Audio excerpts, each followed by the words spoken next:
Kia ora koutou whānau. Welcome back to another edition of Big Hearing News. Kia ora Chewy. Kia ora Pat. Doing What's well, cooking? son? What's crack-a-lackin'? What's cooking? Well, tonight it was chicken wraps is what was cooking tonight. Not really a cook, more of an assemble than a cook. But that's that was what was cooking tonight. How about yourself, sir? I am Leftover freezing. birthday cake. There's no birthday cake this year.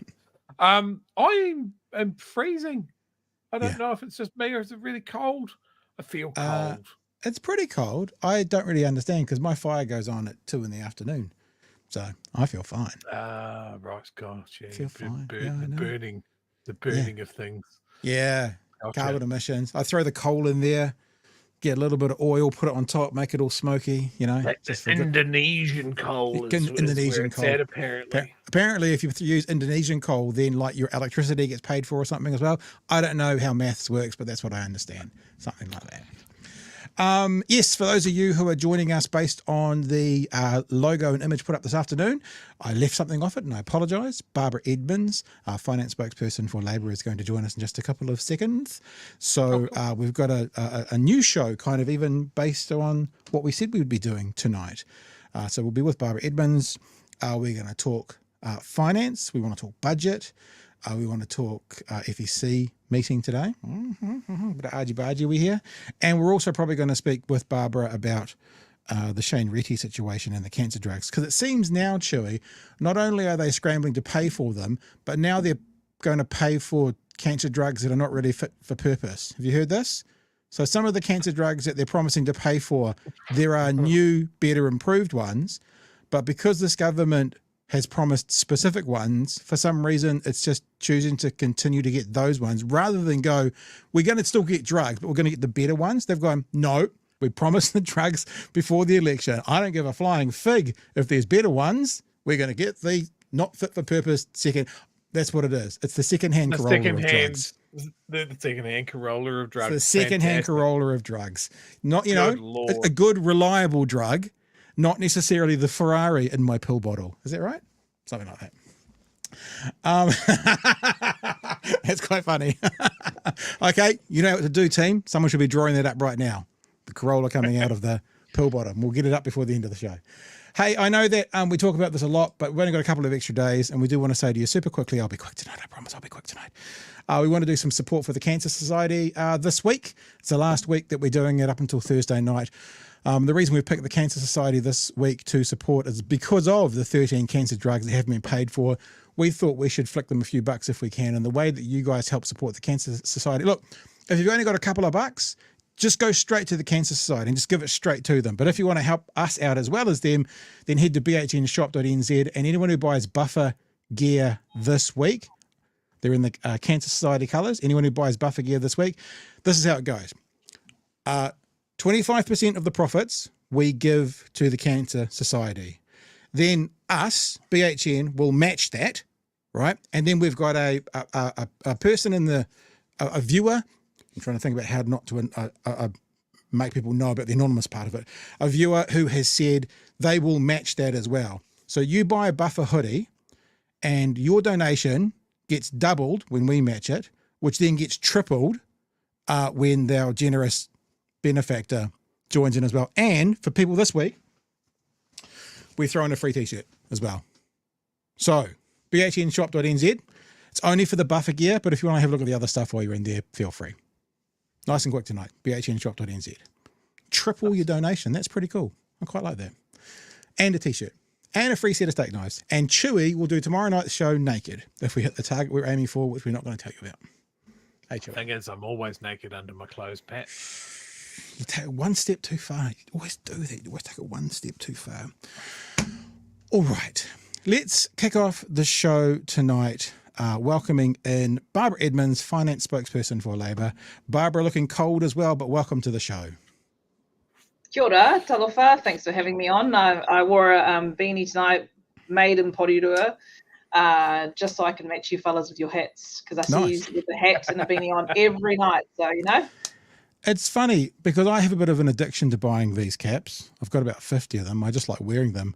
And I saw a comment. I don't really pay attention to the comments in Twitter, but I saw a comment about hiding your bald patch, wearing caps all night long. And I'm like, it's funny, even my nieces, I've got 2 nieces who are in their 20s. When my dad at his funeral last year, of course, I wasn't wearing a hat. And they were like, oh, you've got quite a bit of hair, Pat. And I'm like, yeah, it is literally just, I just like wearing hats. There's nothing else to it other than that. So go figure. But thank you for taking the effort. I guess if you're not going to go with the beard, the hat is the appropriate thing to go for. Thanks so much for joining us, man. We're excited to have a chat with you tonight. You are the finance spokesperson for Labour, correct? Correct.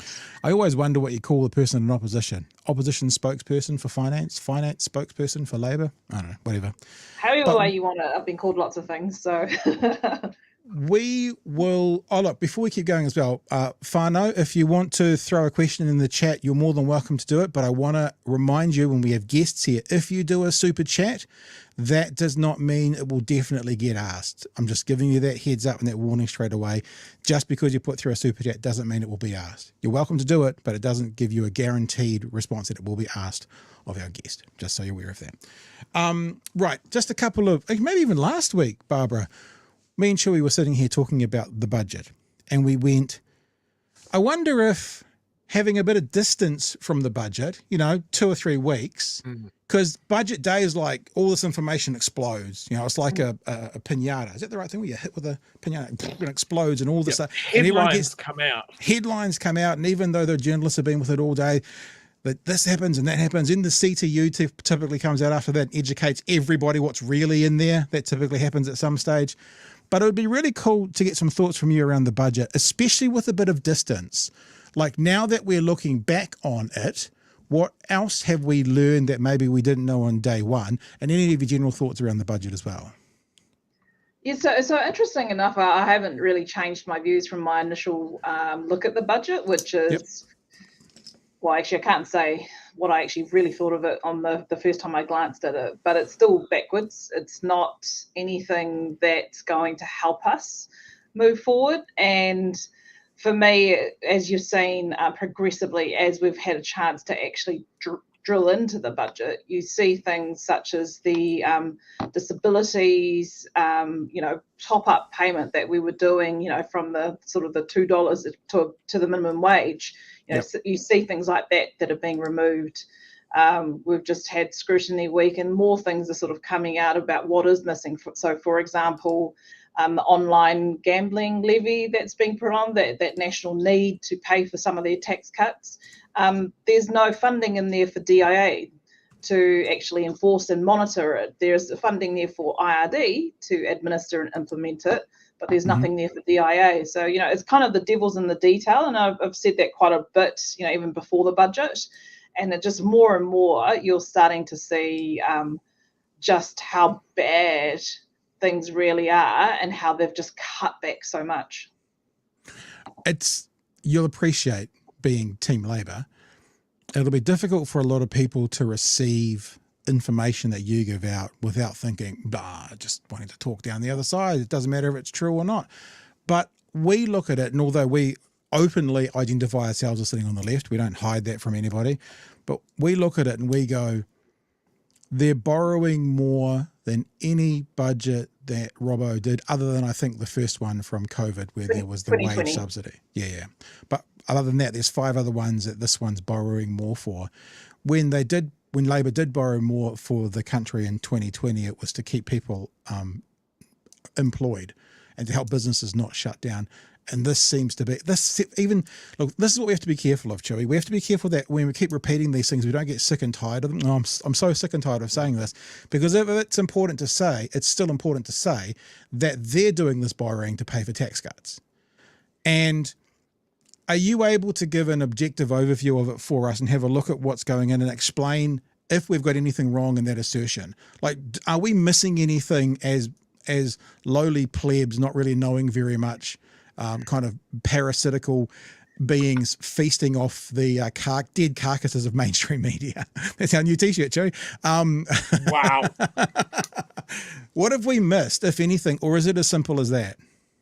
It really is as simple as that. And you got to remember why people are so focused on the debt part is because right throughout the election campaign and sort of the year before the election, they just said, Labor's borrowing too more, they're ladling our country with debt, they're basically leaving this huge debt pile for future generations.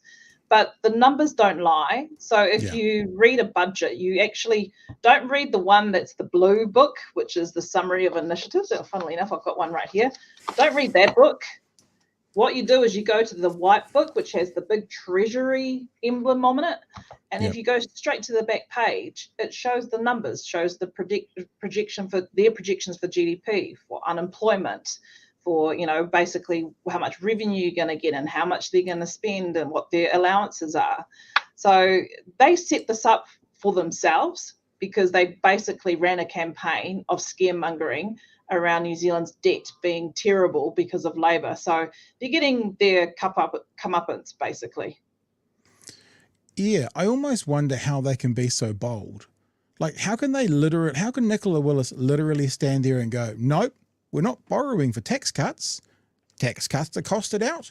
We're not borrowing for then. And someone goes, yeah, but all those other things you're borrowing for that you wouldn't have to be borrowing for if you weren't doing tax cuts. So what, I think I got told off by someone the other day for being a bit too kind, but what we're saying is, at the very least, they're borrowing to enable tax cuts to happen, even if they're not saying the borrowed money specifically is going on tax cuts.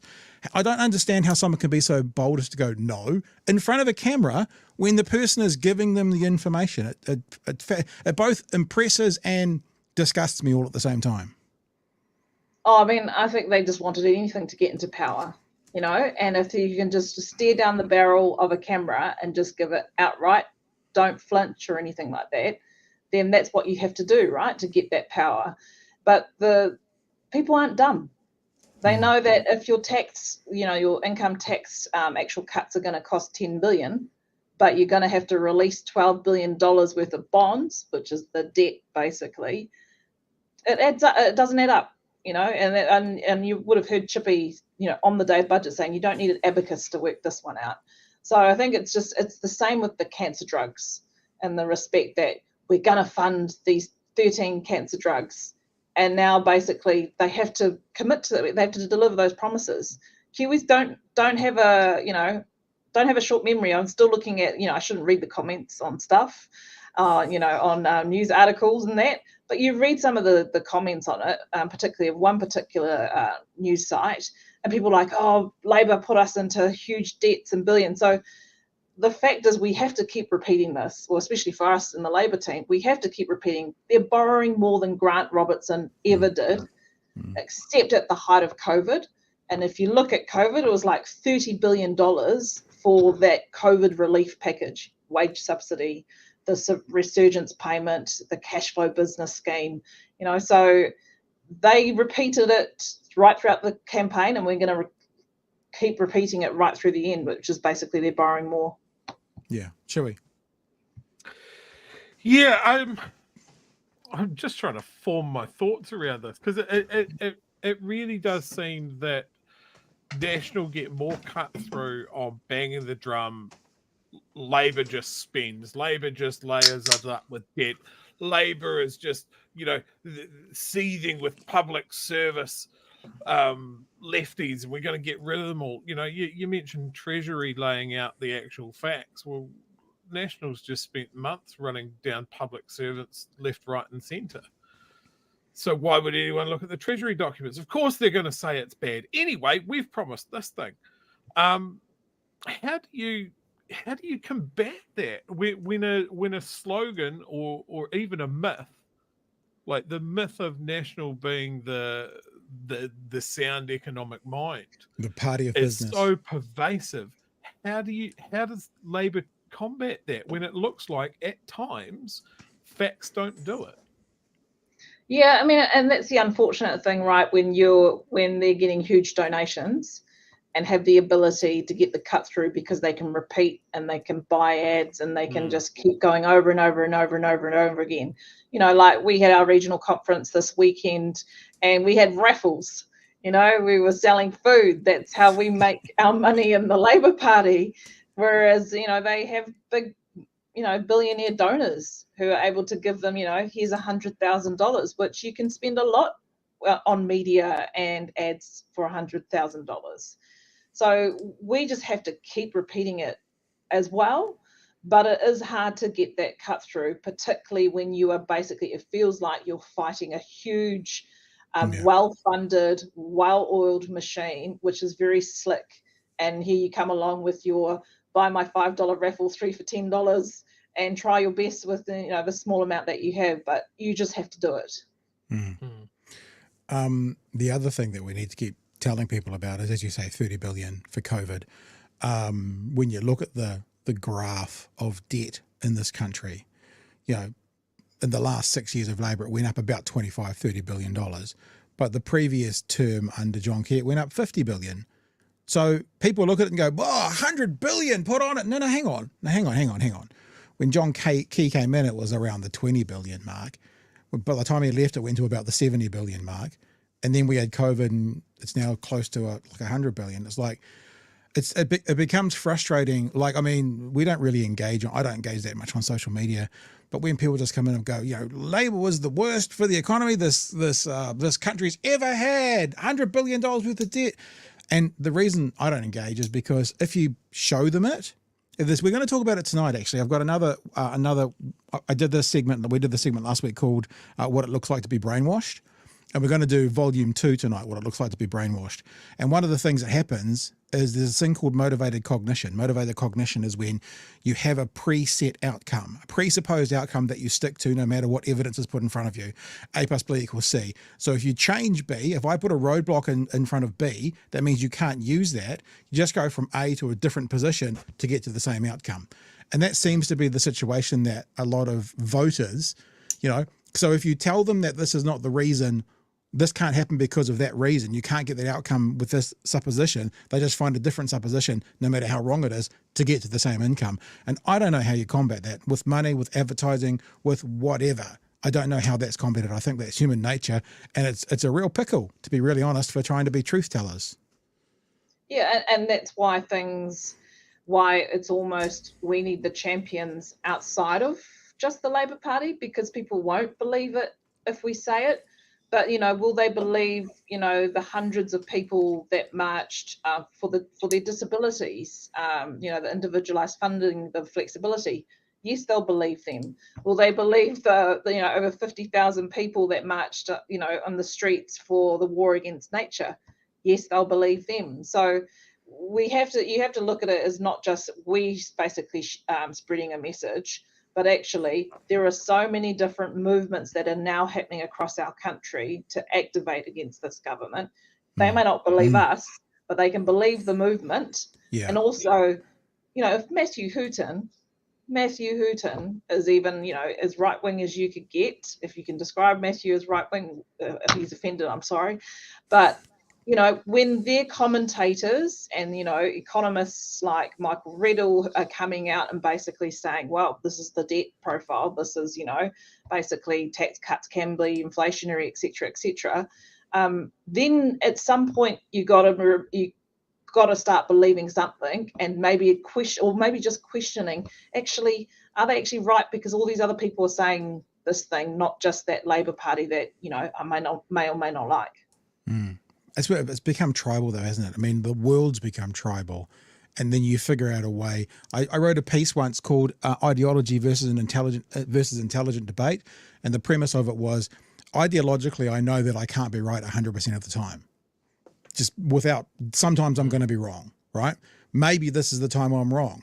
So intelligent debate says I'm wrong sometimes. Ideology says I'm always right. I got it the wrong way around. So in other words, if you've got an ideology that says this is always the correct outcome, the correct answer, then sometimes you're going to be wrong. Whereas if you use a bit of smarts, you realize sometimes you're going to get it skewed off, and maybe through intelligent debate, maybe through a bit of understanding and, corridor and thought, you can come to compromise here and there when needed to make the correct decision that's the betterment for everybody, I guess. I just wanted to mention something as well, because you mentioned marching for like the disability sector. I saw this came out tonight. Have you seen this, Chewy? Government scraps pay top up. 900 plus disabled workers miss out on minimum wage. The government is saving $56 billion. How much were they giving to landlords again? Over 5 years by dumping a program topping up the pay of disabled workers to the minimum wage. That could see 900 plus workers, mostly with intellectual disabilities, continue to be paid as low as $2 an hour. But the government says it's better than not working at all. It's better than not working at all to get paid $2 an hour from a government. Was it Nicola Willis who said the other day, well, if you want more money, just go and get a job. Go get a job. Just go and get a job. Even though we're told again today by the Reserve Bank we need more unemployed people, just go and get a job. You know, if you want more money, just go and get a job, or work for $2 an hour as slave labour if you're intellectually disabled. You know, any thoughts around that, Barbara? Yeah, I totally do. I've got lots, and which is why I mentioned, that basically those are the things you find after the budget when you have more time, which is that top-up payment that Labor had put through in 2023. I asked the minister today in the Finance Expenditure Select Committee, and I repeated what she said, which is, we'll make people more wealthy as get a job. So I put it to her, over 50% of those who are on the job seeker benefit, so it's about 180,000 that are disability, got a health condition, or are people that are looking after someone that's got a disability or a health condition. And then I think there's just under 80,000 that are sole parents. And I said, how do you expect them to find a job when economic activity we're on a downturn, there are less jobs available? And what are you going to do? You're just going to heal these people and expect them to go and find a job? And she waffled on about, of those that can work, they should go work. But she didn't actually answer the question of, well, there's no jobs there. How are these people who actually are off for a reason because they can't work? Yeah. Her thing was, well, our budget's about supporting working people. I thought, wow. Oh, so that's actively this whole fear. We've had this whole fear this whole time that the most vulnerable would be the ones that hammered hardest under this government. And that statement actually says, hey, look at us. We're going to hammer the most vulnerable. They're not even hiding it anymore, Chewy. Yeah, Nicola Willis actually out there smashing the piggy banks of intellectually disabled people is about as grim an image as I can imagine. That's remarkable. And yet there will be people out there that are go, God, no, none of my tax dollars going to leeches. I don't know if it's just the comments that I'm reading, or maybe I should stop hanging out in News Talk ZB's comment section. That would be great for my mental health, I think. Look, I'm seeing a lot more chatter. I mean, we've talked a little bit about it, making this a one-term government. Something traditionally New Zealand has not been great about. We generally give everybody at least 2 terms. But I see more and more talk about how to make this government a one-term government. What in your experience would be a way that people can make that happen? Well, Kiwis are ultimately, the majority of Kiwis are ultimately fair, right? They'll be fair in the sense that, we'll give them a chance. We'll give this new government a chance. And because, we voted the other guys out, we wanted change, so we give these guys a chance. You start back from December with the tobacco, unwinding the tobacco laws to bring in $1 billion for tax cuts. You start off then with basically all the different things that they're doing to basically wind back progression onto the Māori, and on what, all the different Māori initiatives, because Labour's really clear, there's inequalities in the system. And what was working before, what was happening before wasn't working. So you've got to try something new, which is why you would do maybe a Māori initiative or a Pacific initiative, because you want to basically deal with those inequalities. Then you have like the fast track bill.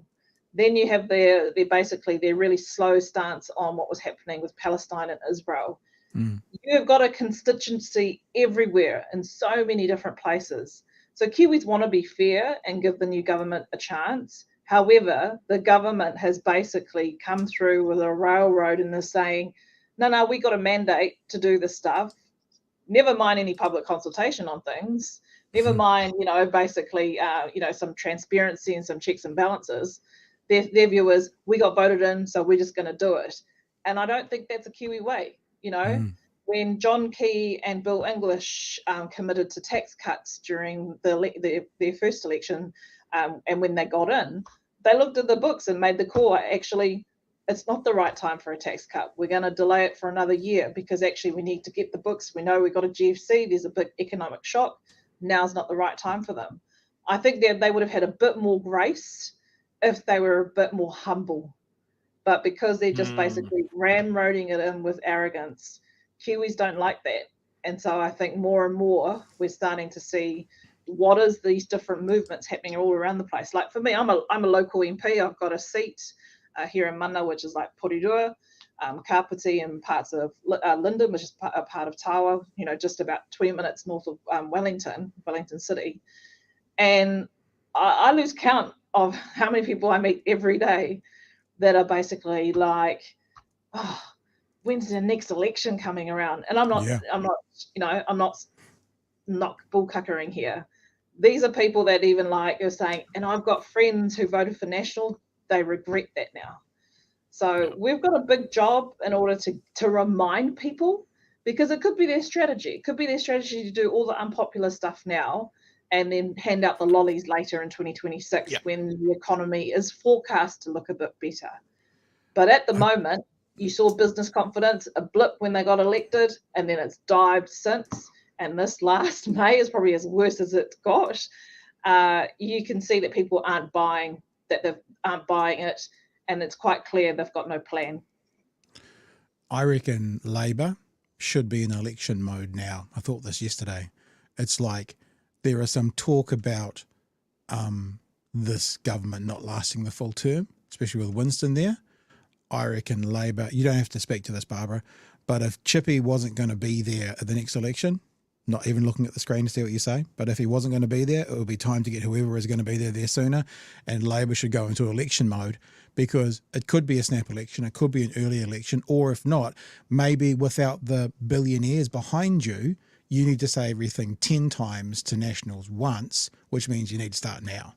And that, if I was sitting up on that in one of those offices with you guys advising, I'd say we need to start election mode now, looking at 2 years from now, because I think that's what needs to happen for that message to get cut through, whatever the message may be. Just some thoughts, just some free. This government doesn't pay consultants, so that's a free consultancy for you, Barbara, if you want it. So, feel that. Hey, I want to have a look at a story with you, because the thing about finance as well is kind of all departments run through it, right? So whether it's health or whatever, finance, the finance minister, and finance has to be a part of it all. We said we'd have a look at this. I'd be happy to get your thoughts on it as well. It is the decision. What's it called? Scrutiny Week. Now, I hadn't heard of this before. Is that something that National put in, or is it a normal thing? I hadn't heard of it before. Brand new. It is actually the Standing Orders Committee. So once a term, the Standing Order Committee looks at all the standing orders and makes recommendations. One of the recommendations from last year was to have a full week of scrutiny. So it's a parliamentary type sitting week. Everybody's got to be on site. And then basically similar to the Australians, which is just basically it's scrutinising ministers. So we have them for longer. We have more chance to question them and officials. All right. Interesting. I think it's a really good idea. Just quietly. I'm sure the ministers hate it from whatever side they're on. If you guys get back in at some stage, I'm sure you'll hate it as well. Let's have a look at this story, because we're all talking about this broken promise of the 13 cancer drugs, but there is a new layer to this now, which is some of the cancer drugs that National promised to fund. I'm not saying they're obsolete, but there are now better versions or better drugs that would replace those ones. But this government is refusing now to say you will get a drug. It may not be the name drug, because there may be better ones out. They're still sticking by, it would appear, the drugs that they named last year, even though some of them, I'm exaggerating a bit when I say are not fit for purpose, but there are other ones which may be better fit for purpose. It's a bizarre thing to hold on to, but yeah, Dr. Shane Reti seems to be holding on to it pretty staunchly, maybe for no other reason other than to say, well, we kept our promise. I don't know. Let's have a look at the story.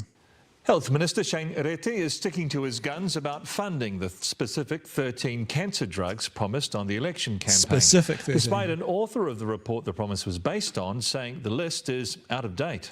The broken cancer drugs promise was front and centre of a grilling at Select Committee today. Political editor Jenna Lynch has the story.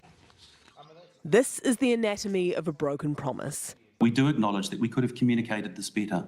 National promise to fund 13 cancer drugs on the election campaign and failed to deliver them in the budget. It's become a disaster for the government. Did you put in a formal budget bid for those cancer drugs? Yes. And why was it declined? Oh, that's confidential. Some problems with the policy include Pharmac's supposed to remain independent from government, so drug selection's not influenced by politicians. Introducing 13 cancer treatments all at one time comes with major extra workforce demands, cost, and while Pharmac has signed off on 7 of the drugs, one's been declined, 3 still require assessment or clinical advice. No application has been lodged for the other 2. Yet you persisted with this manipulative and cruel promise you did not intend to follow through on.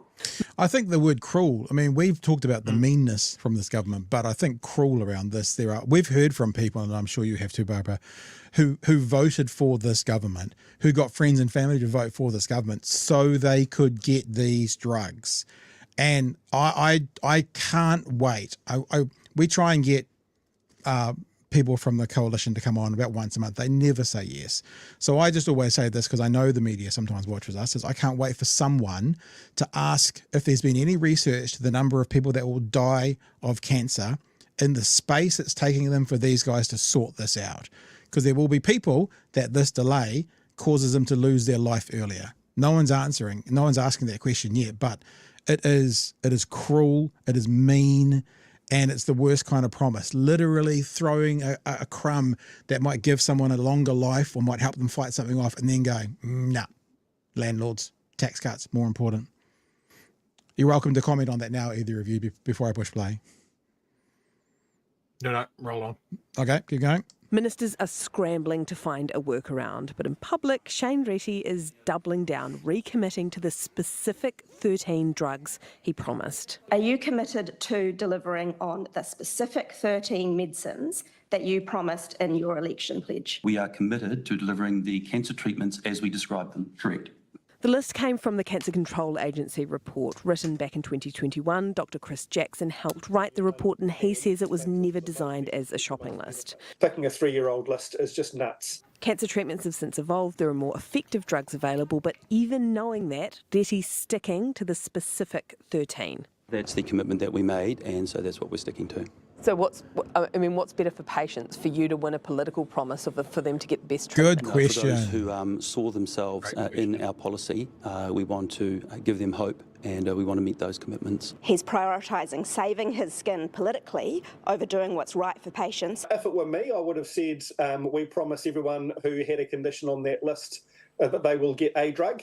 We will make sure it's the best one. News Hub understands that behind the scenes in the Beehive there is some confusion and frustration with the way that Dr. Reti has handled this, including that recommitment to the specific 13 drugs today, with one source telling me it is near impossible to fulfil that promise. We understand that a fix for this could be announced as soon as next week.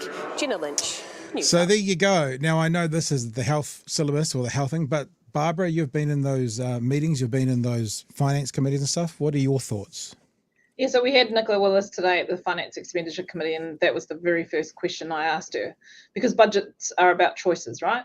They made a choice as well during the election campaign to campaign on delivering those 13 drugs. Like what Aisha said, it's probably it's the cruelest and most manipulative broken promise that they've given. Yeah. But the major thing is for me, and I said this on the very first day I took over from the finance role, all roads lead to Nicola. She is the finance minister. She is ultimately the person that takes the paper to cabinet to get it signed off.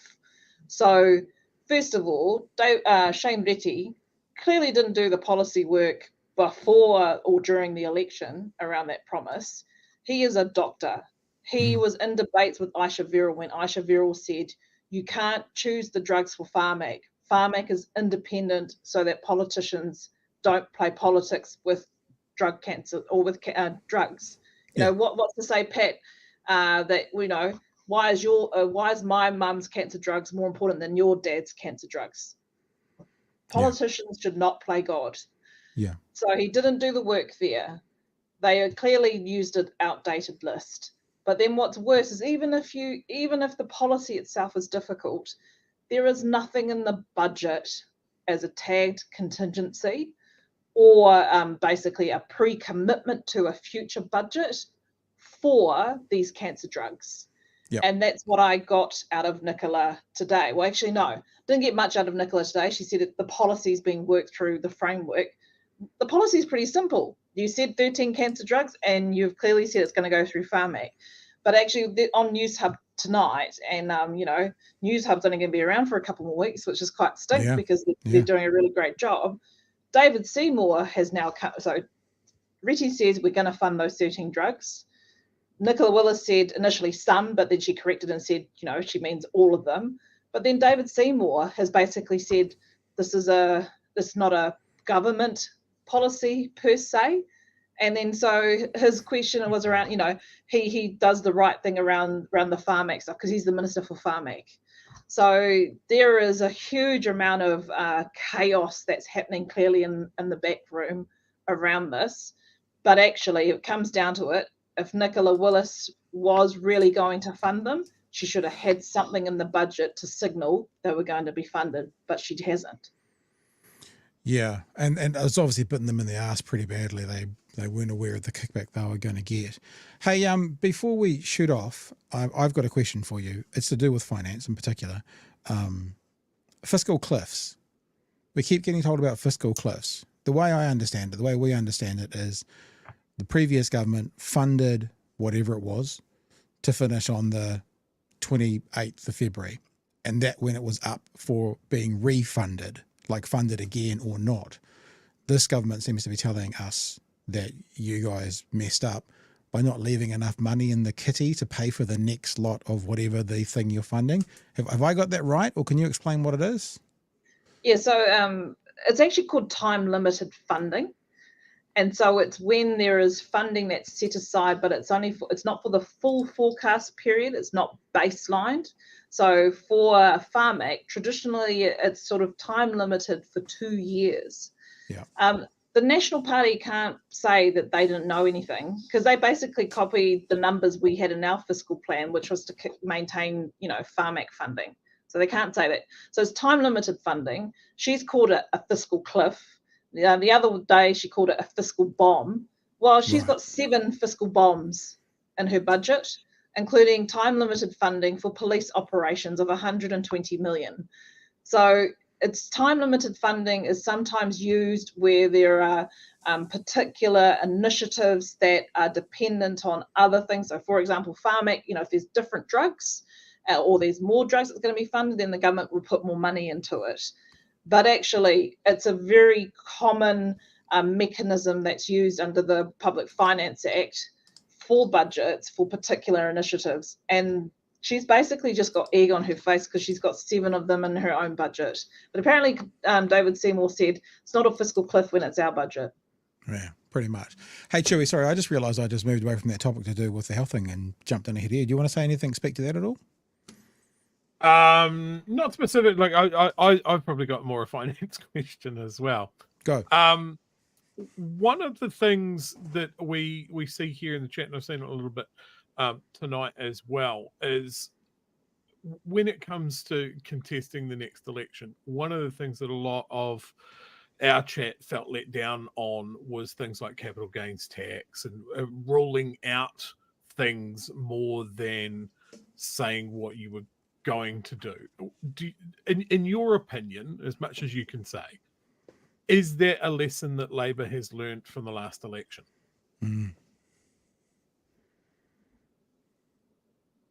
Sorry, Troy, you're kind of breaking up for me. Pat, what was the question?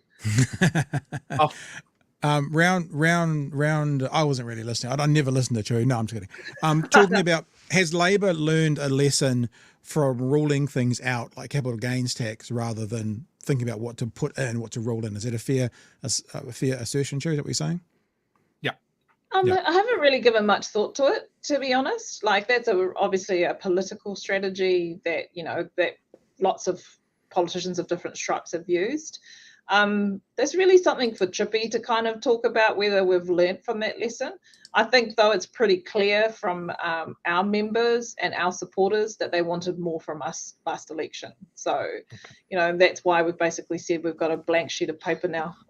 Yeah, so we could see a radically different approach to the next election than we saw to the last, is what you're saying. Yeah, I think you will. And the other thing is like whatever our policy is we've learnt, what the Nats did really well last election was they actually campaigned for a lot longer than just the 6-week period. We were in government. Yeah. We had a lot on, especially because we had cyclone recovery as well that we were dealing with last year. Yeah. So what the Nats did is they held public meetings up and down the country on different things, because that's the thing you have with opposition. You have time. You have the ability to get out there. So that's definitely something that we have taken on board, in the sense that when we come out with our policy, we need to basically test it and talk to people and get people on board with it. Yeah, you could do electioneering for the next 2 years. That's an idea. I mean, heard that somewhere before. Yeah. You could just get into it. Hey, have you got a few minutes? We'll just chuck a couple of these questions at you from the punters. Yeah, go for it. This one's more of a comment from Jezza. Barbara, when Willis wants to liken the budget to a household, you need to sow the seed that your family with 8 kids makes you more qualified.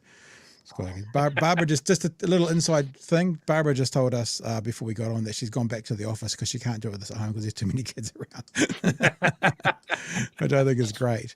From Frosty. Frosty says, if you were to get in, this is a question to us. Aotearoa getting a primary school. Aotea. No, Aotea is a suburb in our electorate. Okay, so if you were to get in, Barbara, but I got confused because you are in. So just what is the likelihood of Aotea getting a primary school? Yeah, so that's something that's actually really tricky. Like, there is a huge demand in Aotea for a primary school, but there's also other primary schools in the surrounding areas. Been working with the ministry, actually before I got into opposition, around what their plans for that, and they were doing a network review around it. But definitely get in touch with me, Frosty, so we can keep you informed of how we go. Frosty is a school student himself. He hangs around and he's a good egg. Here's one. Barbara for PM, would you consider running for leadership, Barbara? I've ruled that out for the reason that I've got 8 kids and they deserve their privacy. My kids are at that phase. I don't share pictures of them on social media. I don't know if you've noticed that on my MP page. If I do share a photo, it might be from behind. Yep. But they're their own little individuals, and it's already a lot of pressure on them that their mum's not around for them. So, and I know the scrutiny that comes with media. For me, it's just not in my heart, unfortunately. Yeah, maybe one more. Josh says here, Labour's progressive tax reform plan. What is it? Josh, I hope you're a member of the Labour Party, and if you aren't, join us so that you can be part of us developing that progressive tax reform plan. We haven't yet finalised it. We're still going through our conferences that we have as a party, and then we've got an annual conference in November where those remits and those policy decisions from our members comes through. So there's a good plug for you, Josh. Join the Labour Party. From the coalition, this is a question from me, and I didn't pay a super chat for it, but I'm going to put it to the front. From the opposition, who's your closest mate? Do you have a good mate or a friend or someone you get on with well from the coalition? Oh yeah, well, so from the coalition itself. Yeah, from the coalition, from the other side of the political world. Is there a mate that you've got over there that you like are good friends with or anything? I've got lots of mates, if you could say that, and it seems to be I'm their favourite. Apparently, probably not Nicola's favourite anymore. A couple of people actually that I have spent a bit of time with is Rima Nakul, who is the MP for Takanini, because I did a looking towards 2040 lecture up in Takanini, and so I got to know Rima really well. But the other one is Jenny Marcroft, who's in New Zealand First. And that relationship with Jenny goes, back from the 2017 days when when I was working as a staffer for that coalition government with New Zealand First. So, got plenty of mates, but I love my own team better. Got any? What about the opposite? Like, I remember interviewing Helen Clark when Dom Brash became the leader of National, and I went to her, I went, I'm paraphrasing, but isn't it a bit weird that you're now going up against the guy who was just your Reserve Bank governor? Does that feel a bit weird? And she was like, yep, it's really weird. Is there any, from your previous relationships with people who are now sort of in the opposing side, is there anything that's a bit weird out there? Relationships or friendships or acknowledgements that like this, I was really surprised this person went there or anything like that? No, not really, because I worked under Winston and Shane Jones. I worked for Judith Collins and for Michael Woodhouse when I was a public sector private secretary in their offices. Mm-hmm. You kind of, it's one of those things you learn a bit of a mutual respect when you work for or with people. You kind of learn basically what makes them tick. So I'm going to be, and I'm quite respectful of that. If anything, probably, I've worked for Stuart Nash as well, my good mate Nashy. You see lots of stuff and you just basically roll with it. But you got to, for me, it's, I'm not in this job for the power or the ambition, and I do like people. So unless they do some really, really bad stuff, then, I'm not going to judge you that much, because as long as you're in there for the same intentions, for the right reasons, then, you be you and I'll be me, and I'll still debate you, but we can have that on the topic as opposed to the actual what you like personally. And I think finally, Chewy, we just need to do this because we need to get a thumbnail. And so we'll get this thumbnail, we'll get it live, we'll say hi, and then we'll get a thumbnail out of the image. And it's super simple. There you go. See that, Chewy? That's how professional we are. We just do our thumbnails. Smooth. Silky smooth. No one saw that. Hey, thanks for coming on, Barbara. It's been a blast, man. It's we've been talking about getting you on for a while, and it's been a lot of fun. Anything else you want to add, Chewy? No, I think I've covered the big questions. It's been great having you on. We love having the playmakers come on and actually explain a lot of the stuff to us. Yeah, because we don't know anything. And actually spending the time, because it doesn't happen on the news networks. You don't get enough time to actually discuss these things. Yeah.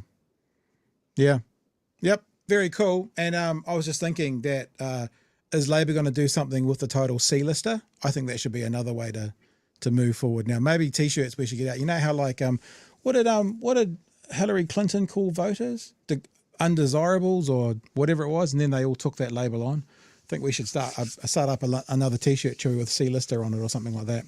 Would work well. Hey, Barbara, thanks for jumping. Both ways, right? C-lister and also cancer lister. So Yoicks. All right, man. Hey, look, thanks so much for joining us tonight. It's been really fun. Appreciate you giving up some time. And I don't know whether we appreciate more giving you some time or you appreciate more getting a half hour of quiet time with us. I don't know which is more powerful, but either way, thanks so much for joining us. Really appreciate it. Awesome. Thank you. All right. Cheers, man. Chewy, should we have a look? Is there anything else in the chat? Any more super chats? I said at the start, I know we didn't get to all the super chats, but is there anything else you want to check into before we keep going? Oh God, there's so many colours in the super chat. All the colours of the rainbow. Not so much a question, but a super chat from Martha Heath. I'm enjoying these talks with the Labour MPs. Yeah, absolutely love getting these guys on, as I said, to really speak to what they do, what's important, and fielding our questions as well. Yep. Citizen Gold here with $5 super chat. Thank you very much. The Governor General can call a snap election. Yeah. Can the opposition call a vote of no confidence? If so, what does that look like, and what lines need to be crossed? Has that ever happened? I mean, if it did happen, you'd just think that the government in coalition would vote it down. I'm not sure. That's an interesting question. Yeah, I don't know what it would hit. Luxon gets out and goes, we're fully converting to full-on neo-Nazism. Might call something like that. I don't know.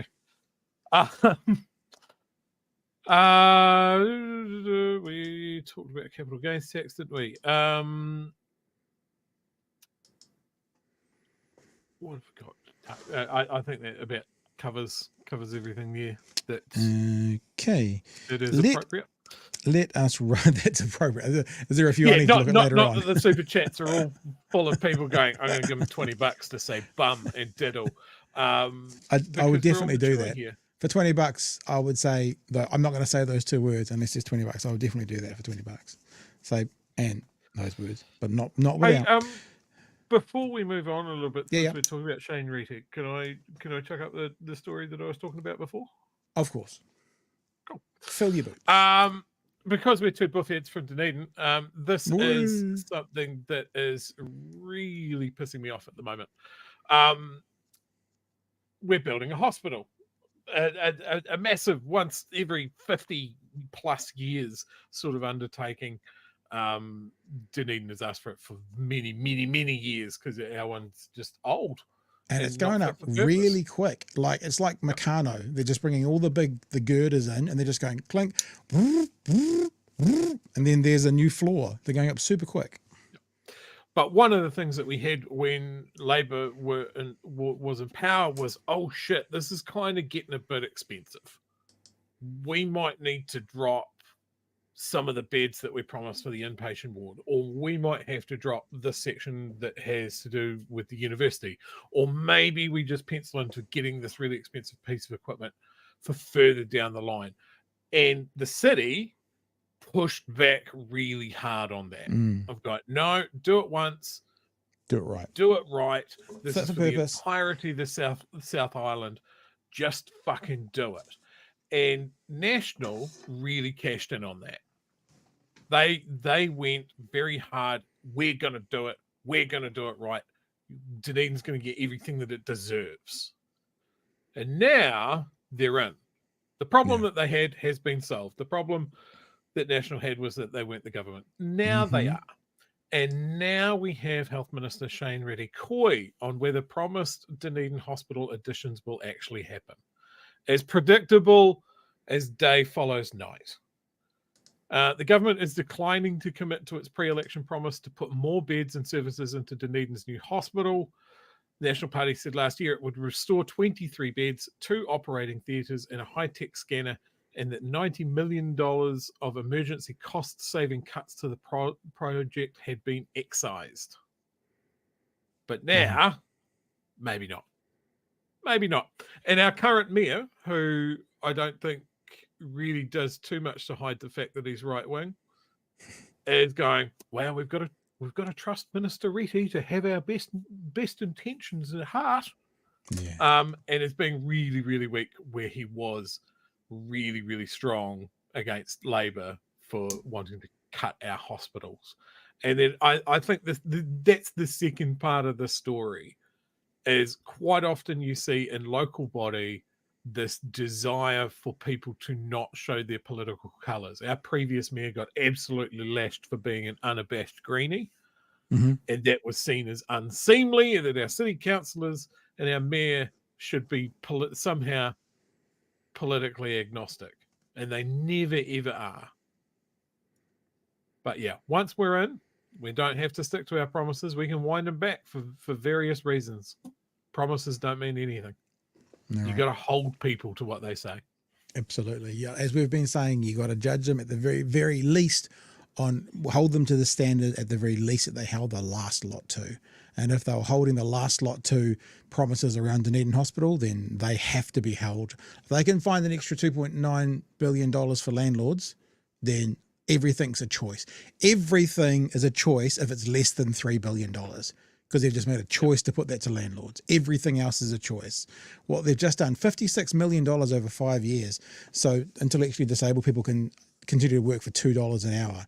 That's like 11 million bucks a year, but they gave 2.9 billion to landlords. Yep. 270 million in cancer drugs, but they gave 2.9 billion. You know, it just goes on and on and on. Yeah, fair enough. If something's going to cost 10 billion. Okay, there wasn't enough money there, but I haven't thought of an example yet, Joey, that was more than 2.9 billion that couldn't have been a choice for something else. Yeah, absolutely. And like the ferries that we've discussed, this is critical national infrastructure. Yeah. When you look ahead at the next pandemic, or the Southern Fault letting go finally, and we have big earthquake response required, and we don't have a hospital that's up to the task. It's those sort of things that a government needs to look down the road and go, well, I don't see building hospitals getting any cheaper in the future, so maybe we should just build it. Just need a nice second-hand Corolla hospital. A nice second-hand Corolla hospital. Yeah. Because Not a the South Ferrari. Island gets overlooked for a lot of stuff. Because we're spread out, we're difficult, there's not as many of us. We're difficult, yeah. You know us well. We are stroppy people. It comes from being cold all the time. But yeah, it's shit like this that needs to happen.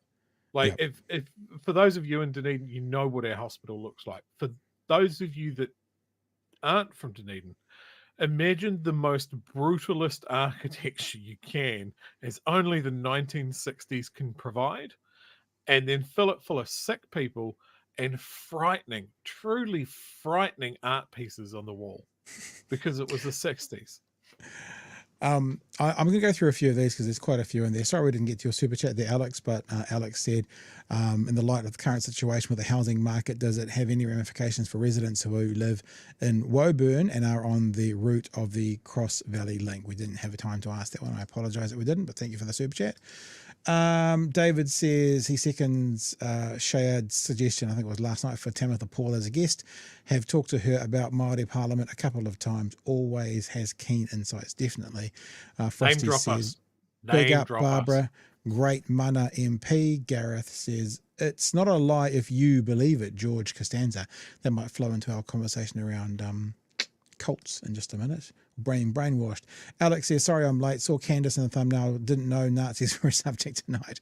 Yep, a little bit. Now, I can't see what the pictures are. Kooky Nick for a $2 super chat. Peace sign. Yeah. Money. Peace money. Peace. It's a peace meal. Something like that. Thank you. Alex, thank you. Liz Gunn could have had a seat if freedom coordinated. Was that their plan? And it's terrifying. I'm not sure about that one. Mike says bum cheeks for $2 and Kiwi skirt for $20 says go on there, Pat, say those words. What were the words again, Chewy? Diddle bum. Diddle and bum. There you go. Now I am officially a what do I call it? A barking seal.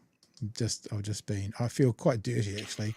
I feel like I've just been prostituted out for something.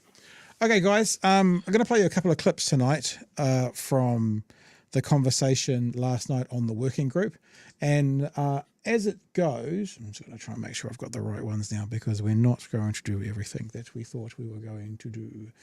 As it goes, we are going to have a look at a continued conversation around these cancer drugs. It kind of works out that we want to talk about this now. And last night on the working group, they were talking about, sorry, I'm just trying to find something while I talk to get the dog. There we go.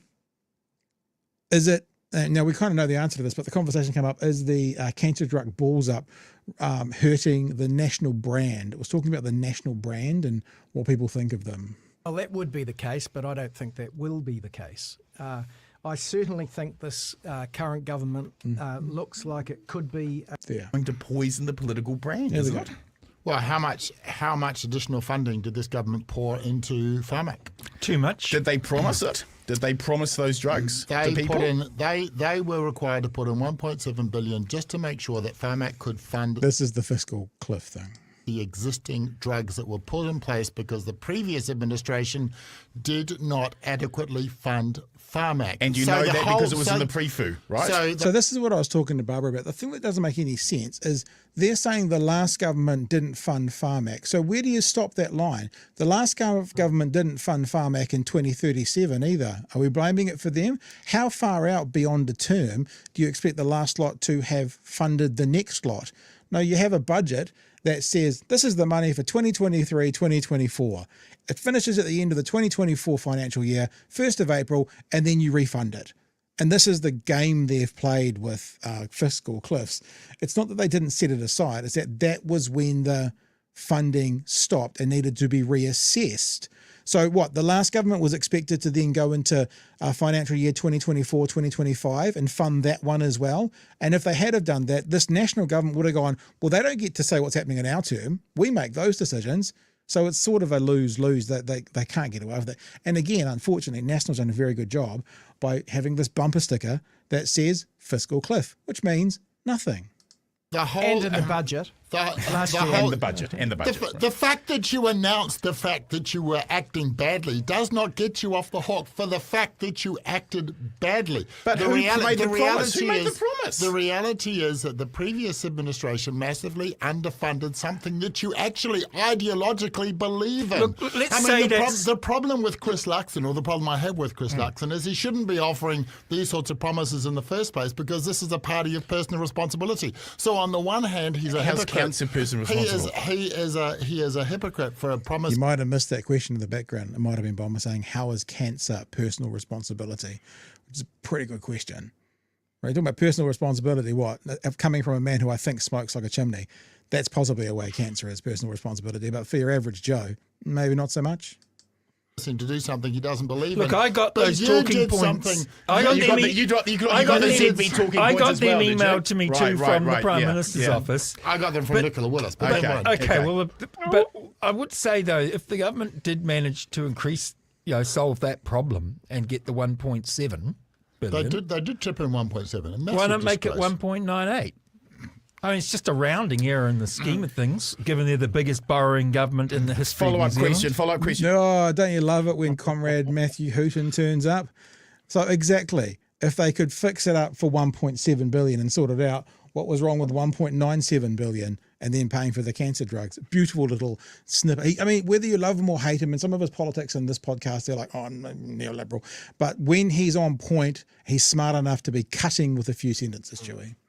Yeah, no, like that was. I must admit, I watch a lot of working group clips, but this week's one was actually the first one that I watched from start to finish, along with quite a few in the chat.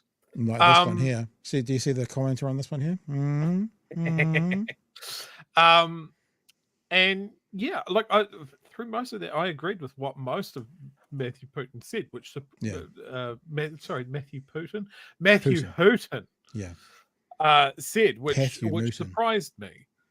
And I think that even more than normal, twice convicted fraudster Damien Grant was in very, very poor form and tried to take an ideological libertarian position that getting cancer is the cancer victim's fault. Yeah, and I guess forces. Following out from that, the government shouldn't contribute to Pharmac, and those people should honourably walk out into the snow and die.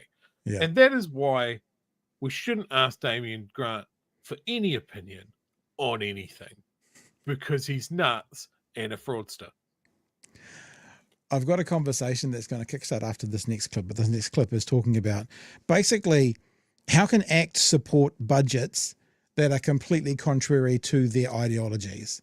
Like talking about this government, this part of the conversation was talking about, will this government last the first 3 years? That was the overriding part about this part of their conversation. And that's just a beautiful question. And you're like, if you're an idea, like I used to think about John Key, I would have respected him if he had done things that were unpopular, but that were ideologically aligned. Like, for example, cancelled the interest-free student loans. Working for families. Those were two Labour cornerstone policies that National went, oh yeah, we'll keep doing those, even though they were completely contrary to their ideologies. Now, I'm thankful they didn't cancel them because I was a beneficiary of them. But it also goes to show how you can put your ideological opinions or ideologies just aside, if you want to, for the sake of power. I guess that's a round way of asking, is that what ACT is doing now? And are they going to have to continue to do that through 2 more budgets with all this borrowing for this government to stay together? How long can ACT continue to back budgets completely at odds with their values of small government? Yes. Well, it's surprising they backed this one. Wasn't it? But they're hoping for more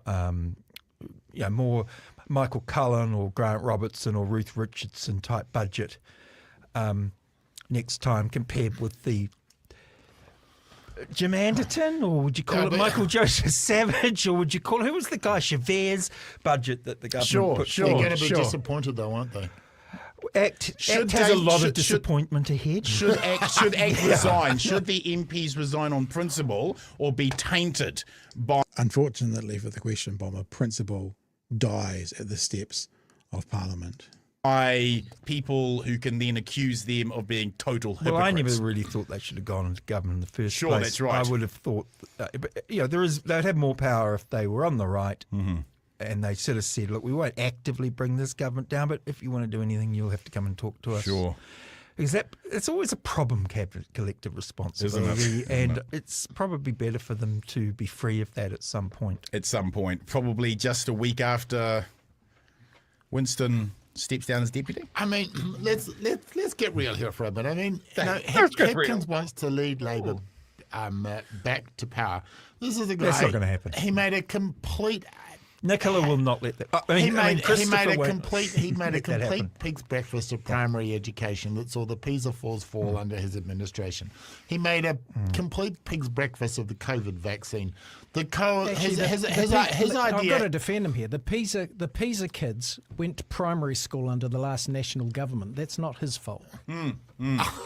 Oh yeah. That's the national standards thing where 15-year-olds were performing poorly. Now I would like to think that old mate knows that, and he's just basically ignoring it. But it doesn't. This is quite a genuine reaction. I think maybe he hasn't figured this out yet, which might actually speak to why no one should ever listen to his opinions, Chewie, because he doesn't actually realise that a 15-year-old today was taught reading, writing, and arithmetic under national standards brought in by National. So maybe he's not the full quid when it comes to opinion, perhaps. I don't know, perhaps. I'm sure we're going to see a massive spike where the PISA scores came out just recently, and the PISA scores, which was I think 2022 when they were done, or 23, and they came out. So those absolutely were a decline that happened under Chris Hipkins' administration. His utter incompetence. We were going to be first in the queue. Well, no, we weren't. When his brilliant idea that he's going to join all of the polytechnics into one great big mega tech was an absolute disaster. And then he led Labor to one of its greatest historical political defeats.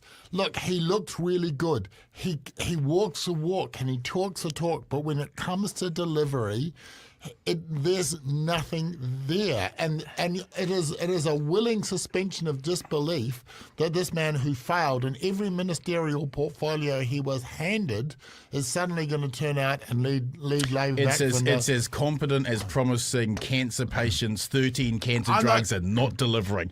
There you go. There's your perfect outcome from Bomber there. I have a conversation to go on with about this conversation, True, but any thoughts on those? Any reactions on those clips? I think there you're seeing someone trying to tie a narrative around Christopher Hipkins. Doesn't match my recollection. Christopher Hipkins was always seen as someone that you drop a difficult problem portfolio on. Yeah. He was a safe pair of hands. He was the fixer. Yeah. Now, when you're constantly getting handed problems, you're behind the 8 ball straight away. But he was a safe pair of hands. Yeah. And I think when you're looking at things like the scores, and for the first time in ages, they're trending down. Mm-hmm. And I think when you look at what kids have had to deal with over the last 4 years, there might be a clue in there. And this constant narrative to the right that we mishandled COVID is an absolute fucking fiction. And it must be vehemently pushed back against by all comers every time it comes out. People like Damien Grant would have opened the gates in a heartbeat because a business confidence survey said that it should. Yeah. And it would have ripped through the workers, and we'd be stacking it up like cordwood, and then we wouldn't be talking about the schools at all. Yeah. So Damien Grant, twice convicted fraudster and genocide enthusiast, is probably not the best person to ask about these things. I meant to ask this of Barbara, but I write things down or I forget them in the middle of a conversation because I actively listen, and I forgot I wrote it down, but you just reminded me of it. About the COVID thing, right? How well New Zealand did on the COVID results and stuff, and they're unquestionable. Research the data everywhere. It's unquestionable that one of the top few countries in the world to perform under the COVID banners for health and wellness. That's basically what I'm saying. And just one other question about Chippy, because I know we've had a lot of criticism of him and of Labour's run up to the last election and that sort of thing. But one thing has stuck with me since we've had him on the show. I see someone that learned a lesson. I think that is someone that has been sitting there and reflecting on how they did it. And I have got that same feeling from Kieran, and I got the same feeling from Barbara tonight as well, as I think that is a team that has realised what they fumbled. Barbara said it today. It is very, very hard to run a campaign and be government. What I was going to say to her, more of an observation than a question, was because Labor ran away from the COVID stuff, because everyone was so concerned about how COVID was polling and, mandates vaccines, that kind of stuff, that they ran away from it. Actually, if they had drilled into it and actually shown how well we did, that would have helped them. But because they ran away from it, and because that basically ate up their last term, they had nothing to run on. So Labor had really nothing. And I know they had achievements. Don't jump down my throat now. And I know if you go to their list of achievements by Labor, they are there. But when it comes to electioneering and being able to identify quick, easy things that they did, they struggled because most of their time was taken up with COVID and keeping New Zealanders alive. And then they chose not to run on that, which possibly was a mistake. I guess we'll never know. Anywho, there's a couple of super chats that are coming there that we should probably get to as well. Camaram has given us $2 for beard lice. Ha ha ha, jokes. Don't have beard lice. I learnt though the other day, because my kids are past that stage of sort of bringing nits home from more primary school age, but the conversation happened in my house and I found out that nits don't really like this kind of hair, like face hair and that. Not many guys get them in their beards.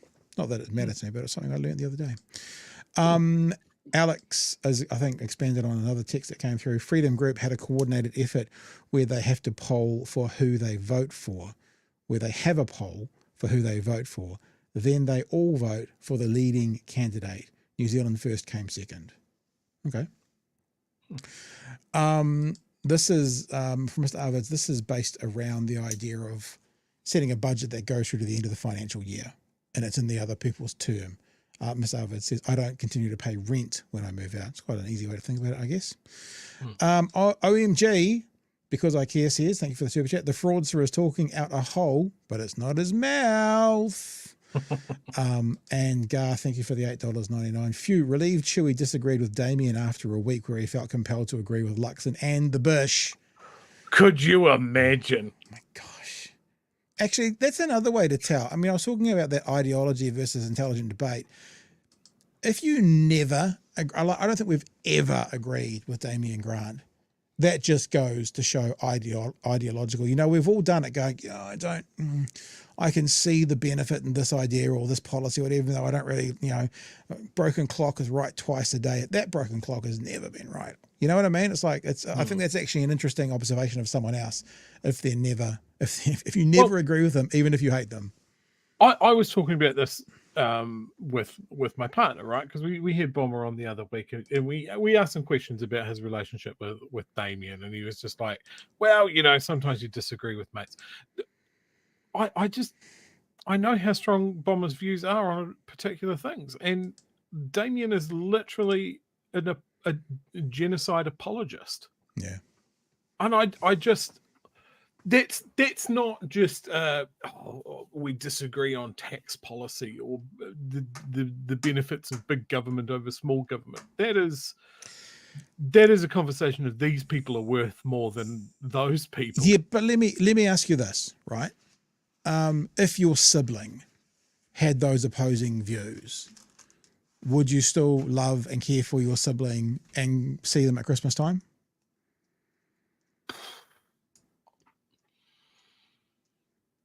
See, the fact that I'm really having to think about that should give you a wee hint about how strongly I feel about that. So if Dad had gone down a rabbit hole, it's not a conversation about sports teams. Yeah, but what I'm saying, I think most people would go, If Dad had got into Facebook and gone down the anti-vaxxer line, would I still see him on Christmas Day? I think most people probably go, probably yes. And then the follow-up question is can you? And I have no idea about the relationship between Bomber and twice convicted fraudster. And then the next question is, can friends be as close as family? Yeah, Just a thought. All right. I mean, I'm just glad that I don't have to think about that in the real world. That's because I've never told you my true views, bro. I keep them hidden to myself. That's why. Oh, sweet Jesus. We did a little topic a couple of weeks ago called This is what it's like to be brainwashed. And I was listening to a conversation between Piers Morgan and Candice Owens over the weekend in my headphones. And I heard a conversation where they started talking about conspiracy theories. And Piers Morgan says to Candice Morgan, do you promote conspiracy theories? And then this is the conversation. I haven't got an out point for it. You'll get the gist of it within the first couple of minutes. They've already gone backwards and forwards. Piers has already asked the question, not had an answer, asked the question, not had an answer. And the third time he's asked the question, and this is where the conversation picks up from. Do you believe that you promote conspiracy theories? No, I believe that I have the courage to actually talk about the truth. So let me ask you about this. The following is because I have said many things. Piers, let me finish. Well, you've answered my question. You said no. You have me on your show, and I'm answering, and you just keep cutting me off. Well, no, you keep talking, hoping not to get a supplementary. Well, Piers, if you want me to interview you, I'm happy to have you on my show. I'd love that. But the point of you being somebody that's interviewing is you ask a question and you allow your guest the time to answer. But let me ask you. Yeah, I would love to have you on. I want to ask you specifically about something you've been promoting that I think is an outrageous conspiracy theory, very offensive, very wrong, and I think you've done it just for clout and clicks. Now, you can respond, but it's this question about the French First Lady, Brigette Macron, who you keep saying is a man. Did you get that? Oh, this one is not on my radar. Did you get that? Yeah. Did you get that? We'll go again. French First Lady, Brigette Macron, who you keep saying is a man. You've produced zero evidence that she is a man. It's been deeply offensive to her husband, President Macron, to all of her family. You keep promoting it to millions of people that follow you. And I simply ask why. She's not a man, she's a woman. I'm happy to answer the question. I think Brigette Macron is a trans woman. And I think the fact that when Brigette Macron... Okay. Where's your evidence that she is? Well, Piers, the thing is I'm not allowed to speak after you ask me a question, so I don't really know what the purpose of this is anymore. You just seem to kind of be saying your own thoughts. So I'm just going to be silent here and allow you to monologue. Where is your evidence that Brigette Macron is transgender? Well, I did an entire series talking about where this came from. And first and foremost, you're pretending that I'm the one that promulgated this. In fact, it was 3 journalists in France that worked on the story for 3 years. Right. And they teamed up with genealogists. And they came across, and it was absolutely fascinating. I read the entire report, and everybody watching this. So long story short, right? This is a conspiracy theory that's come up. Following on from this conspiracy theory, we don't need to listen to any more of her, is show me a photo of you as a girl. The photo gets shown. That's not you, that's your daughter. Show me a photo of your brother that you talk about. Show them a photo of it. No, that's AI generated. And it goes on and on and on. And Candice Owens looks to be a believer. This is what it looks like to be brainwashed. Now, Piers Morgan says she's doing it for clicks and clout. I don't know. And I wanted to show you something. The problem is basically Candice Owens has got to a point where unless she can see video of a child coming out of Brigette Macron, she won't believe it. Now, in saying that, even if she does, she probably still won't believe it. I was talking earlier about this thing called motivated cognition. So the conclusion is the First Lady of France is a trans woman. If you show a video of her literally giving birth, the conspiracy theorist will find another way to the same conclusion. Oh, it's CGI. It's not real. Look at the shadow on her neck. That's her head put on someone else's body. It's not real. And I'll give you some examples of this because I kind of love this stuff in general. Some of you have heard me talk about the flat earth before. This is a website that's been put up recently called The Final Experiment. And there's this guy, don't know who he is. He seems to have a bit of money. and he's offering to pay for a flat earther and a glober, meaning a normal person, to go to Antarctica and to make this the final experiment. Basically, if there's 24 hours of sun in Antarctica, the world can't be flat. Just, I don't have to go into the details if you're not down these rabbit holes, but it can't be flat.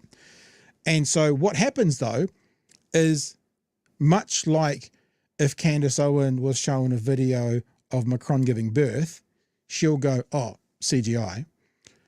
When the flat earther goes to Antarctica and sees it, I've got video of the 24 hours of sun in Antarctica, and it's not, there's a documentary where a New Zealander filmed it, but what he did was he edited it so it had a better looking finish with clouds, not thinking anyone would ever make a big deal out of it. And the flat earthers actually used that video to say they edited it, it's fake. So I've got the raw footage. Actually on this channel, there's the raw footage of that with no edit. So it debunks everything altogether.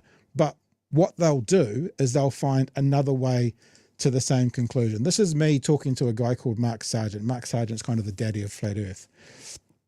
And you had to have a listen to what he says when I bring up Antarctica and 24 hours of sun. Therefore, you would concede, because you've kind of already said it. So this is Antarctica, would be what we call Antarctica, the flat earthers call the ice wall around the outside of the planet.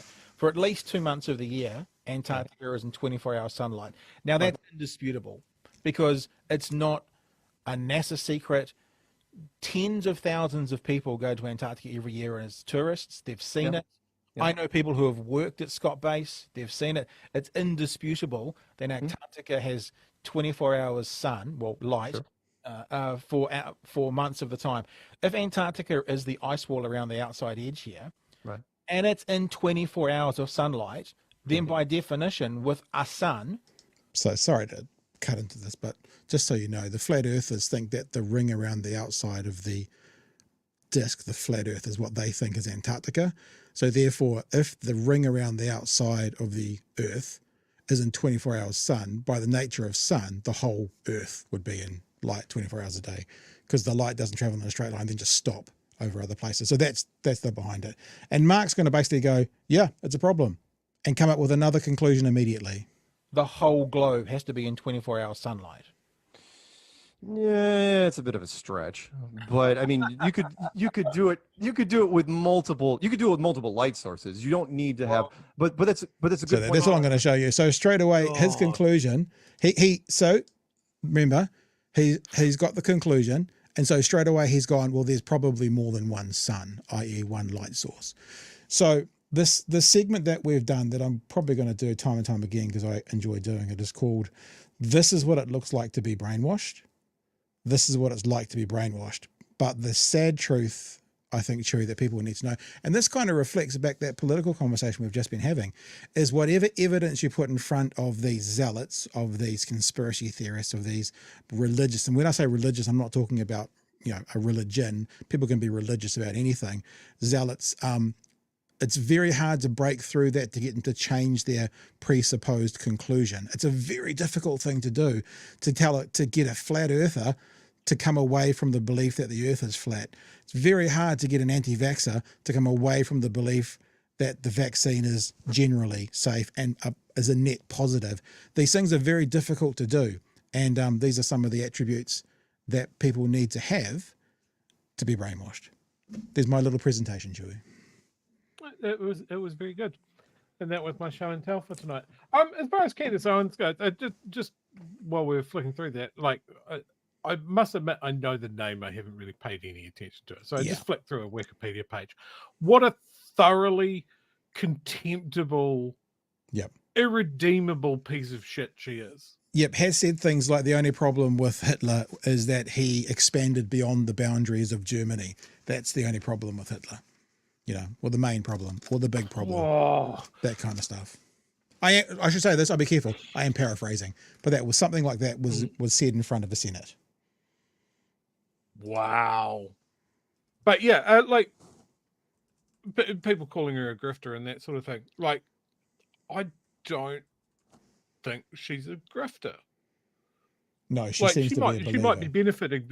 I don't think that's Like that little clip and some of the things that I've just read, it strikes me as she's a true believer, which I guess is the whole point of what we're discussing here, right? Yeah, being brainwashed. You know, we've talked about, say here in New Zealand, Liz Gunn. Is she a grifter? Is she a true believer? I believe she's a true believer. Yep, I think with grifting tendencies, whereas, say, Billy TK is a grifter. I don't think he believes half the things that he was trumpeting about. And it's interesting that someone with views as extreme as she is, you know, you say she's ended up in front of the Senate. She's held up as a voice for new conservatives. I want to be clear because I don't like making mistakes. If Hitler wanted to make Germany great again, have things run well, okay, fine, Candice Owens told a London audience. The problem is that he had a dream outside of Germany. So the problem with Hitler is not what he did to people inside Germany. It's that he wanted to do the same thing to people outside Germany. I just wanted to make sure that, I like to be accurate, and I didn't want to paraphrase. So there you go. Keep going, sir. And look, I've seen comments like that. Like, I think she's badly paraphrasing something that smarter people have said. Mm-hmm.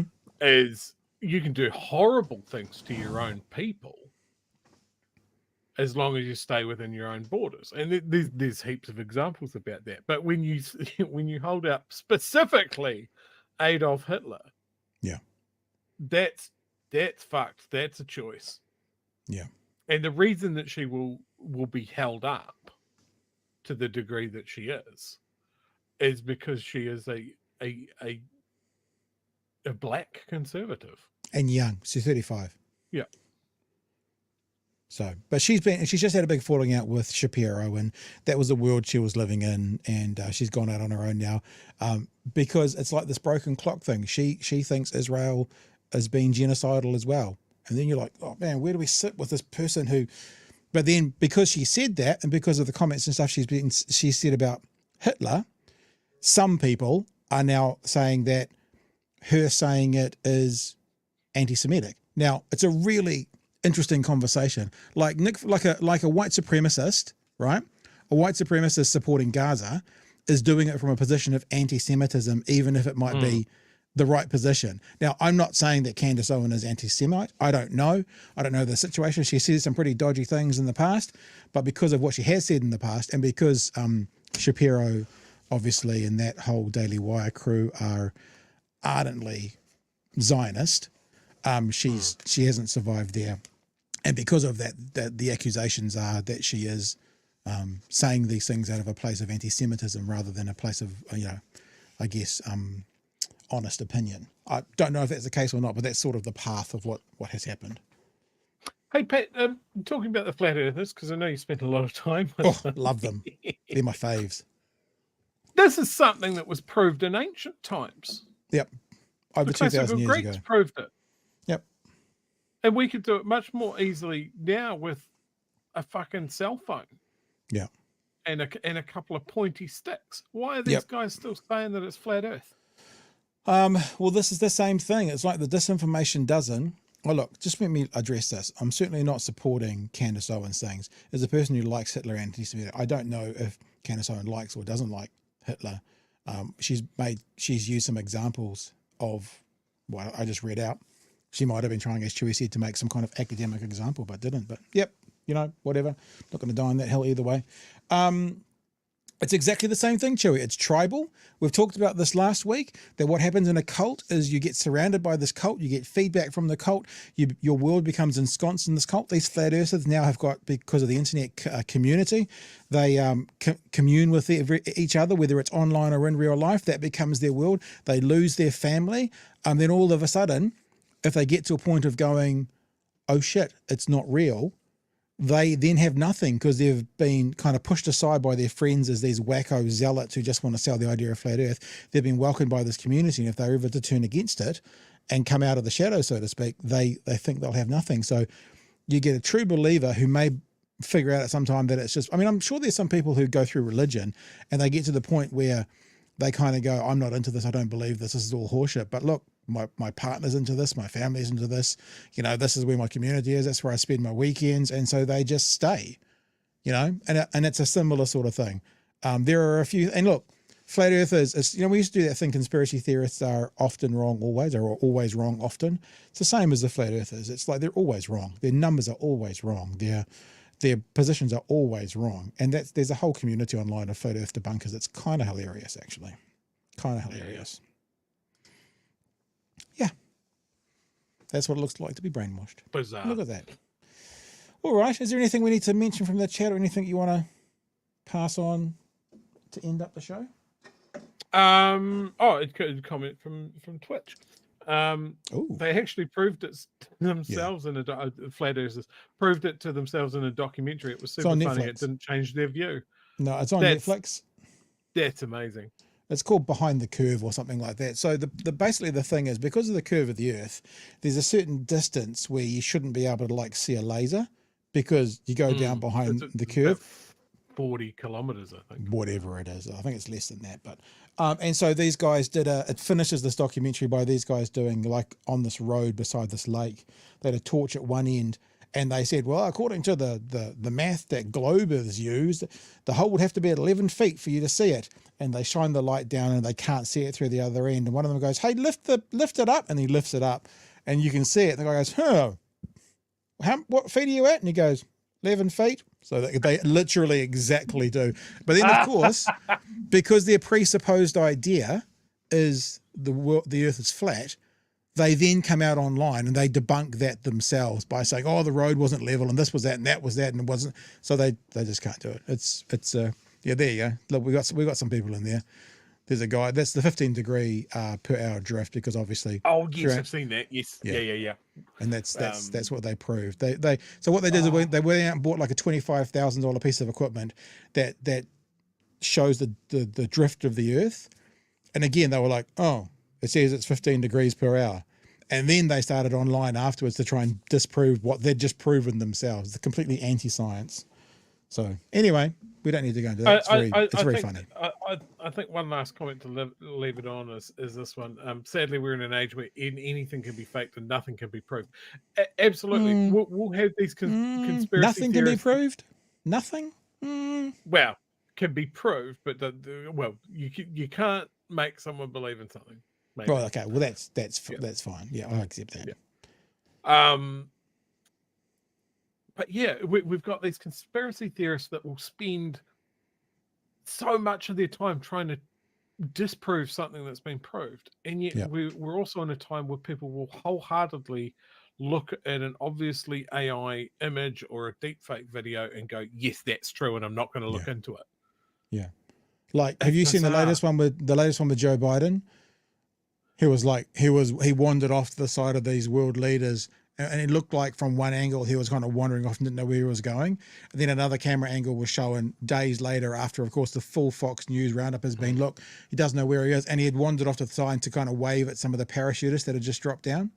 But they'd cut that out of the other footage and he just looked like a dottery old man. It's like, so it's not just about fake things either. It's about editing. We always talk about how something's framed. It's about how a conversation is framed as well. The conversation around Israel and Gaza is always framed that you have to defend and you have to get on a station and first denounce the actions of Hamas if you're supporters of Palestinians, but the other side never has to denounce the actions of the IDF flattening buildings. It's the way it's framed gives credence or gives value or gives, like it already puts Israel in the right camp and Gaza aligned with Hamas in the wrong camp, which is when you frame it like that, you're already having to defend a terrorist organization in Hamas when all you're worried about is the civilians within Gaza, so framing matters a lot as well.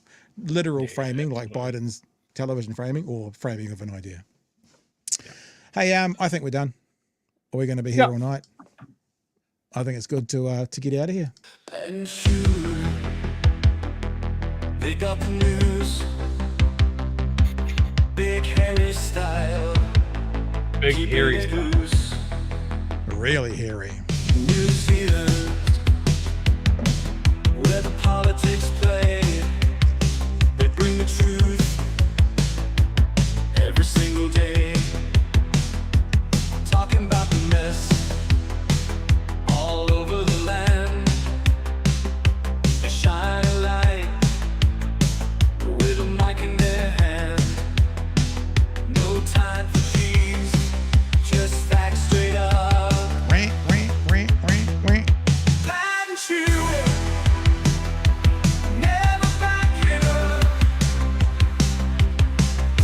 Advocate to bluff, no place too far. Expose the truth and raise the bar. That was that.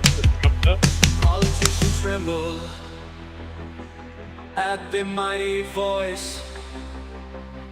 Hadn't you, they'll make the right choice. Remember, you've got a couple of days to head to bhnshop.nz, pick up some of that buffer gear, help support the Cancer Foundation. We will match the donation.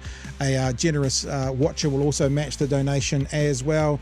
Other than that, patreon.com/Big Hairy News. If you want to support what we're doing on a regular basis, become a patron. We really appreciate you, and you can be a part of the lovely names running past our credits, our lovely credits, Chewy.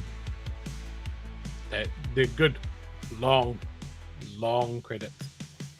All right, guys, love you to bits. Thank you for being with us tonight. Thanks to Barbara Edmonds for joining us as well. We will catch you tomorrow night from 9 p.m. for another edition of Big Hairy News. Hooroo.